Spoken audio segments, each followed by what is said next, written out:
আসসালামু আলাইকুম রহমতুল্লাহি ওয়া বারাকাতুহু। সম্মানিত দর্শক ও শ্রোতা, পবিত্র মুহররম মাস শুরু হয়ে গেছে। আর এই মুহররম মাসকে ঘিরে আমাদের সমাজের মধ্যে, আমাদের দেশের মধ্যে অনেক অনিয়ম ছড়িয়ে ছিটিয়ে আছে, অনেক বেদাত ছড়িয়ে ছিটিয়ে আছে। বিশেষ করে ১০ মুহররমের দিন, আশুরার দিন, ১০ তারিখের দিন, মুহররমের ১০ তারিখকে আশুরা বলা হয়।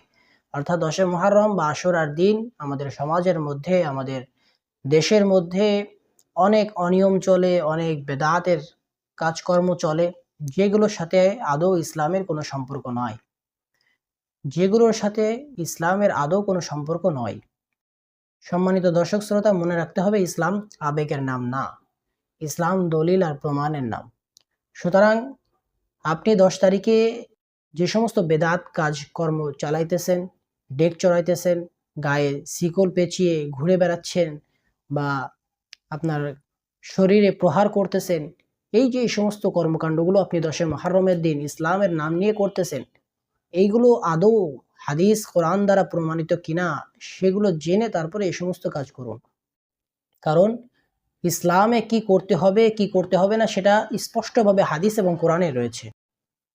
হাদিস কোরআনে যা থাকবে সেভাবেই আমরা ইসলামের মাসগুলো, ইসলামের উৎসবগুলো পালন করব। সুতরাং শিকল মারা, গায়ে শিকল পেঁচিয়ে ঘুরে বেড়ানো, ডেক চড়ানো, হুসাইন রাদিয়াল্লাহু তাআলা আনহু এর শোককে পালন করা এবং হুসাইন রাদিয়াল্লাহু তাআলা আনহু স্মরণে যে সমস্ত কাজকর্ম আমাদের সমাজের মধ্যে প্রচলিত রয়েছে, সুস্পষ্ট বেদাত, সুস্পষ্ট ইসলাম বিরোধী কাজকর্ম।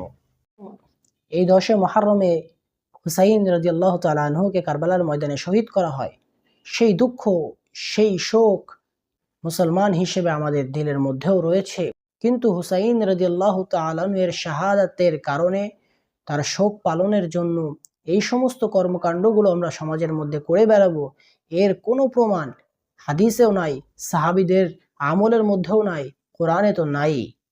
সুতরাং যেটা কোরআনে নাই, হাদিসে নাই, সাহাবীদের আমলের মধ্যে নাই, তাবেঈনদের আমলের মধ্যে নাই, তাবেঈনদের আমলের মধ্যে নাই, কারোর আমলের ভিতরে নাই, সেগুলো আমরা বর্জন করব, সেগুলো থেকে আমরা বিরত থাকব এবং এইগুলোকে ইসলাম বহির্ভূত কাজ হিসেবেই মানব।